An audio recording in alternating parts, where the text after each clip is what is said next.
नमस्कार, मैं संजीव कुमार आज कांट के दर्शन का सार संक्षेप प्रस्तुत करने का प्रयास करूंगा। पहला, विश्लेषणात्मक निर्णय में अनिवार्यता और सार्वभौमता होती है। ये प्रागनुभविक होते हैं। उद्देश्य और विधेय में तादात्म्य संबंध होता है। इसका निषेध व्याघात होता है और नवीन ज्ञान की प्राप्ति नहीं होती। संश्लेषणात्मक निर्णय में नवीनता होती है, परंतु अनिवार्यता और सार्वभौमता नहीं होती है।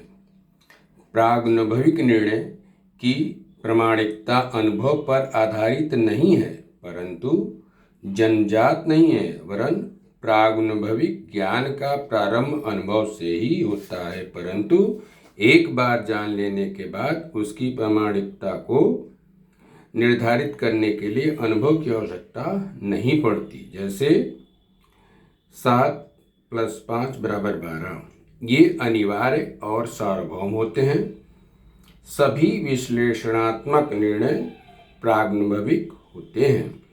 कांट का दर्शन समीक्षावाद, जो कि बुद्धि और अनुभववाद के समन्वय से होता है। ज्ञान बुद्धि और अनुभव का समन्वित रूप है। कहते हैं ज्ञान संश्लेषणात्मक प्रागनुभविक निर्णयों की समष्टि है। Knowledge is a system of systematic apriority judgement. इसके ज्ञान की पद्धति आगमनात्मक एवं निगमनात्मक दोनों है। ज्ञान की सामग्री इंद्रियों द्वारा बाहर से आती है और उसे आकार बुद्धि द्वारा प्रदान किया जाता है।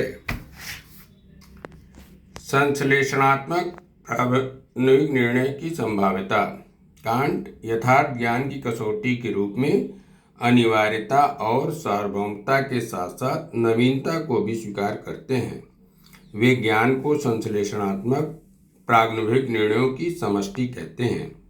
संश्लेषणात्मक प्रागनुभविक निर्णय में विधेय उद्देश्य में सम्मिलित नहीं होता और उसकी प्रामाणिकता अनुभव पर आधारित नहीं होती। कांट के अनुसार संश्लेषणात्मक प्रागनुभविक निर्णय गणित एवं भौतिक विज्ञान में संभव है। बुद्धि विकल्पों की पहुंच केवल व्यवहारिक जगत तक है, अतः तत्वमीमांसा में संश्लेषणात्मक प्रागनुभविक निर्णय संभव ही नहीं है। ईश्वर आत्मा आदि आस्था के विषय हैं, शुद्ध बुद्धि के नहीं। अब देश काल के बारे में क्या कहते हैं कांट महोदय।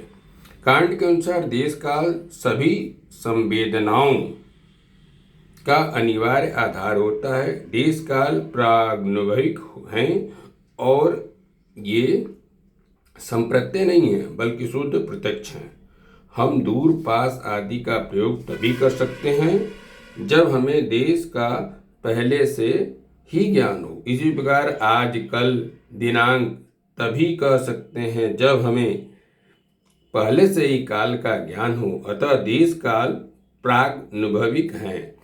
स्वयं अनुभव देश काल पर निर्भर है, क्योंकि हम देश काल से रहित वस्तु की कल्पना नहीं कर सकते, परंतु वस्तु रहित देश काल की कल्पना कर सकते हैं। अतः देश काल आत्मनिष्ठ है, वस्तुनिष्ठ नहीं। देश काल शुद्ध प्रत्यक्ष है, संप्रत्यय नहीं।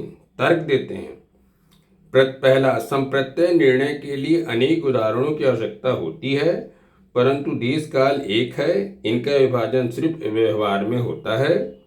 देश काल संप्रत्यय नहीं है, क्योंकि इनका कोई वास्तविक उदाहरण नहीं है। दूसरा, संप्रत्यय में गुणों की संख्या अपने उदाहरणों से कम होती है। उदाहरणों में अनेक गुण होते हैं, परंतु प्रत्यय में अनिवार्य और सार्वभौम गुण ही लिए जाते हैं। देश काल के तथाकथित उदाहरणों में जितने गुण पाए जाते हैं वे सभी देश काल में भी हैं, अतः देश काल संप्रत्यय नहीं है। प्रज्ञा के प्रत्यय। कांट के अनुसार प्रज्ञा के 3 प्रत्यय हैं, ईश्वर, आत्मा और जगत का प्रत्यय। प्रज्ञा समझ से प्राप्त ज्ञान को वर्गीकृत कर 3 आदर्श मूलक स्थितियों का निर्माण करती है। पहला बौद्धिक सृष्टि विज्ञान, दूसरा बौद्धिक ईश्वर शास्त्र और तीसरा बौद्धिक मनोविज्ञान। प्रज्ञा की ये तीनों ही प्रत्यय ज्ञान के निर्धारक हैं, संगठक तत्व नहीं है। ज्ञान की पूर्णता प्रज्ञा के प्रत्यय में ही होती है। यहाँ आदर्श ज्ञान प्राप्त होता है, यथार्थ नहीं। इन्हें वास्तविक मानने पर पारमार्थिक भ्रम होता है। विप्रतिषेध आत्मा संबंधी और ईश्वर संबंधी भ्रम। विप्रतिषेध ऐसे विषयों पर चिंतन करने से उत्पन्न होता है जो वास्तव में प्रत्यक्ष से परे हैं। ज्ञान से परे होने के कारण इन पर संदेह भी नहीं किया जा सकता। प्रज्ञा विश्व को संपूर्णता में जानने का प्रयास करती है, परंतु हम ऐसा नहीं कर सकते। फलतः प्रज्ञा द्वारा रचित विश्व विज्ञान में अंतर्विरोध उत्पन्न हो जाता है। यहाँ पर पक्ष और विपक्ष समान रूप से उचित प्रतीत होते हैं। पक्ष विपक्ष के विरोधी तत्वों को ही प्रज्ञा का विरोधाभास कहा जाता है। धन्यवाद। नमस्कार।